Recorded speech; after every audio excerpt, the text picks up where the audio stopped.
tanya ke Ustadz, apakah Ustadz percaya bahwa yang menampakkan diri kepada Paulus itu adalah Yesus? Enggak. Padahal Yesus mengaku dia adalah Yesus. Nah, Ustadz Anda percaya dapat nggak? mengetahui ini adalah perkataan Yesus. Tapi kan itu pernyataan Yesus itu. Lah, dari mana Anda tahu?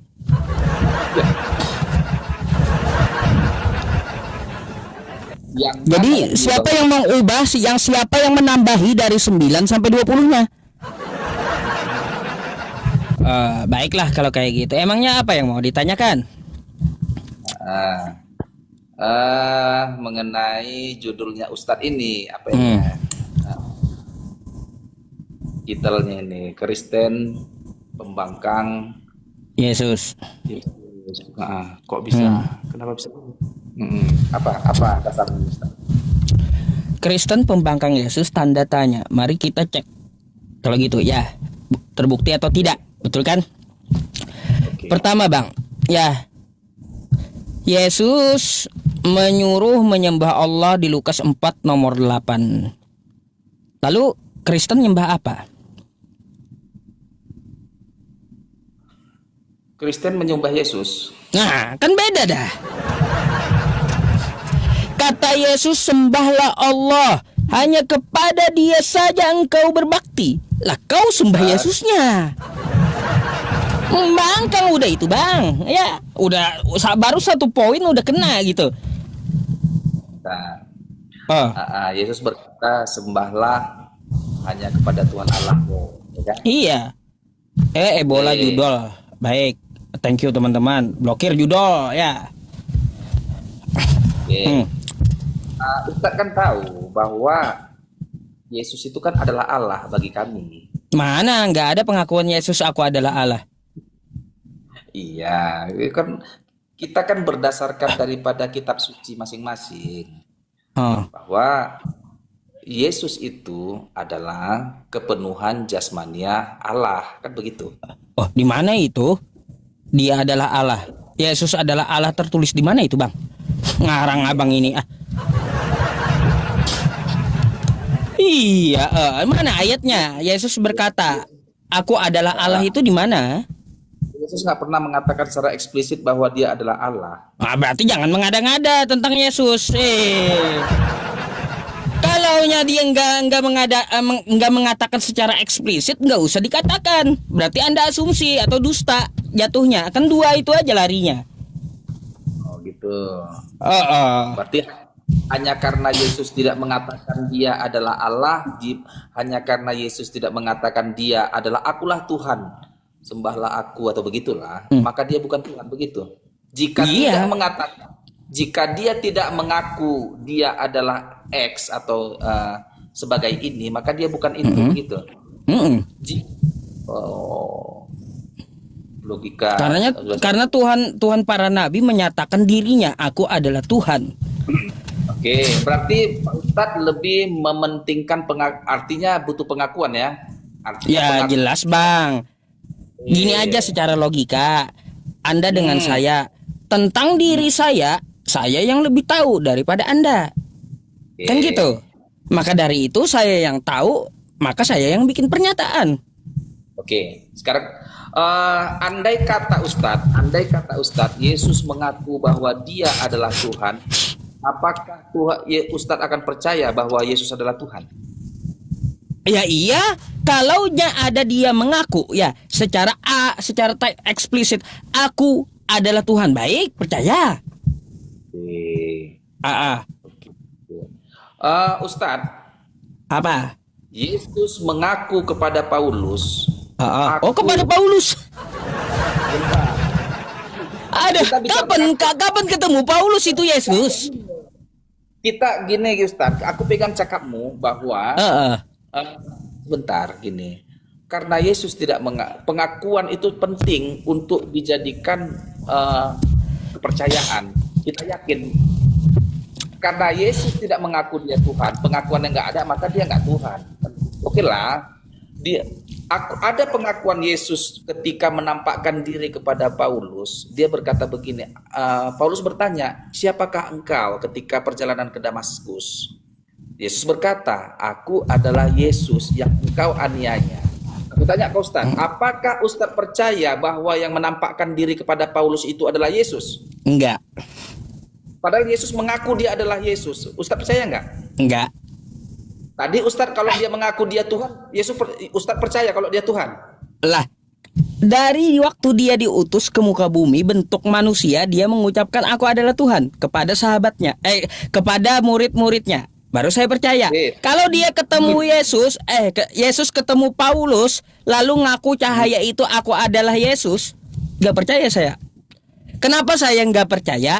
Silakan Anda buka Matius. Dulu Ustaz, kita bicara pengakuan. Di yang pertama, di statement Ustaz pertama, andai kata Yesus mengaku dia adalah Tuhan, mengaku ya, Yesus ini mengaku aku adalah Tuhan, ya, Ustaz akan percaya. Tetapi Yesus mengatakan dia aku adalah Yesus yang kau aniaya. Ustaz juga nggak percaya juga kok. Nggak percaya. Andai juga nggak percaya Ustaz dia itu Yesus kan? Enggak, karena cuma bentuk cahaya. Oke. Tapi Karena bentuknya cahaya, bukan bentuk Yesus, bukan. Iya. Karena kita mengambil poin masalah pengakuan dulu. Andai kata dia mengaku, barulah aku percaya. Tetapi ketika Yesus mengakui dia adalah Yesus, toh juga kau juga nggak percaya juga ya, Ustaz? Ya, nggak percaya karena bukan Yesus yang ngomong, cahaya.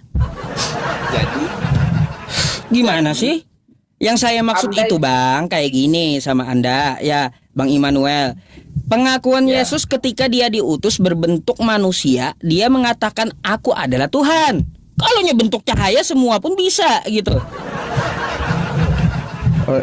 Bisa ngaku-ngaku.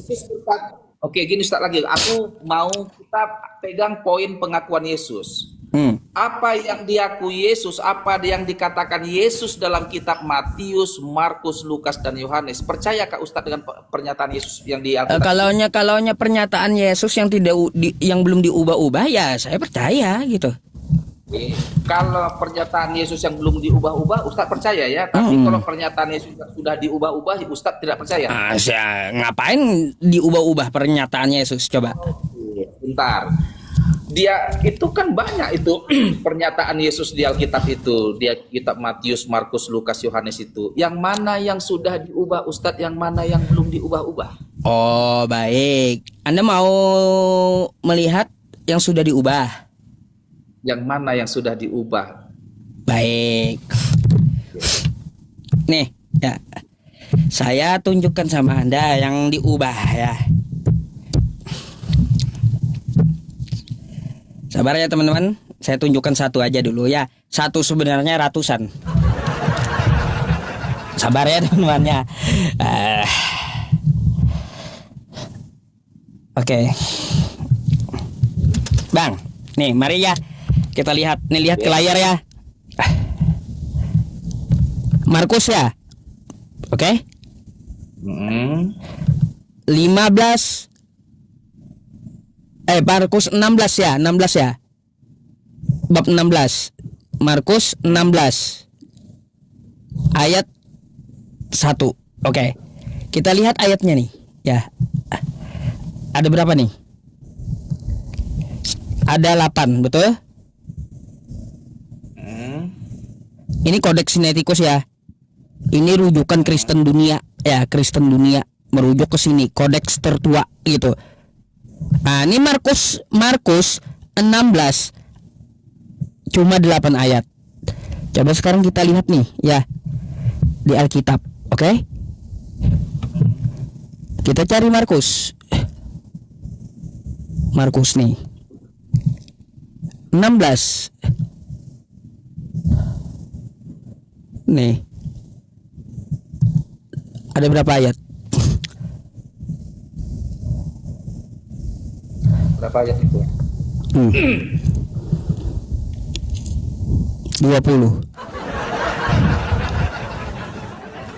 Jadi siapa yang mengubah, siapa yang menambahi dari 9 sampai 20-nya? Ini kan di kodeknya cuma 8 nih, ya. Teks aslinya cuma 8. Lalu di sini sampai 20 di Indonesianya. Siapa tukang tambahi? Itu salah satunya kitab Anda diubah tuh ya. Perkataan Yesus yang diubah. Maksud ini, perkataan itu bukan perkataan yang Yesus yang diubah, ada ayat yang mungkin tidak dimasukkan, bukan perkataan yang diubah. Nah, Ada itu. ayat. Karena di Markus 16 itu, Bang, ada perkataan Yesus juga. Beda perkataan yang diubah dengan ayat yang tidak dimasukkan. Yang Ayat kenapa tidak dimasukkan? itu bukan kita bukan masuk ke situ. Kita bicara tentang yang diubah-ubah. Kita balik lagi kita ke pembahasan kita tentang trust dulu, kita kepercayaan Ustadz terhadap kitab itu. Apakah di satu sisi, di satu ayat ketika Yesus mengatakan sembahlah kepada hanya Tuhan Allahmu, sembahlah Tuhan Allahmu, Ustadz percaya betul jempol. Iya. Karena cocok dengan konsep Ustadz keislaman bahwa Allah itu Esa. Lihatlah, Yesus juga mengatakan Allah itu Esa. Kenapa kau menyembah tiga padahal Yesus nyuruh menyembah satu? Ustadz mengatakan ayat itu sah, benar, valid bagi ayat-ayat yang sinkron dengan ayatnya Ustadz. Kan begitu nih ceritanya nih.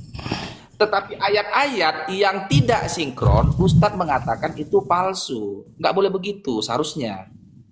Artinya jika Ustadz percaya pernyataan Yesus yang satu, maka Ustadz juga harus menerima pernyataan yang lain. Sekalian semua pernyataan Yesus itu diragukan, nggak terpakai semua Alkitab itu. Maka nggak bisa kita bawa debat. Aku kata gini, oke. Satu lagi, Ustadz mengatakan kalau ada pengakuan Yesus, Ustadz percaya. Di Markus 9 ayat 31. Ya, dinyatakan Yesus memberitahukan penderitaannya. Yesus mengatakan begini, bahwa anak manusia akan diserahkan kepada tua-tua dan akan dibunuh. Anak manusia akan dibunuh dan akan bangkit pada hari yang ketiga. Itu pernyataan Yesus, direct speech. Percaya Ustaz itu? Anak manusia akan diserahkan ke dalam tangan manusia dan mereka akan membunuh dia. Ya, anak manusia. Oke. Terus? Dan dia akan bangkit pada hari yang ketiga. Terus? Percaya Ustaz itu? Dari mana kau dapat mengetahui ini perkataan Yesus? Percaya Bentar dulu. Saya mau tanya, dari mana Anda dapat mengetahui ini adalah perkataan Yesus? Tapi kan itu pernyataan Yesus itu. Dari mana Anda tahu? Itu dulu saya tanya. Berarti gini juga, dari mana Ustaz tahu itu pernyataan Yesus bahwa sembahlah Tuhan Allahmu itu? Saya ada tolak ukurnya. Kan gitu. Kalaunya sembahlah Allah, kepada Dia saja engkau berbakti. Saya punya tolak ukurnya. Apa? Yaitu Al-Quran saya. Tolak ukurnya dari Al-Quran saya, ya. Benarkah Yesus atau Nabi Isa di zaman dulu menyuruh menyembah Allah? Saya akan cari di Al-Quran saya tolak ukurnya. Oh, ternyata di dalam Quran surah Maryam ayat 36, Yesus menyuruh menyembah Allah. Innallaha rabbi wa rabbukum fa'buduh. Hadza shiratum mustaqim. Sesungguhnya Allah adalah Tuhanku dan Tuhanmu, maka sembahlah Dia. Makanya dari situ saya mengetahui itu ajaran asli dari Yesus, gitu.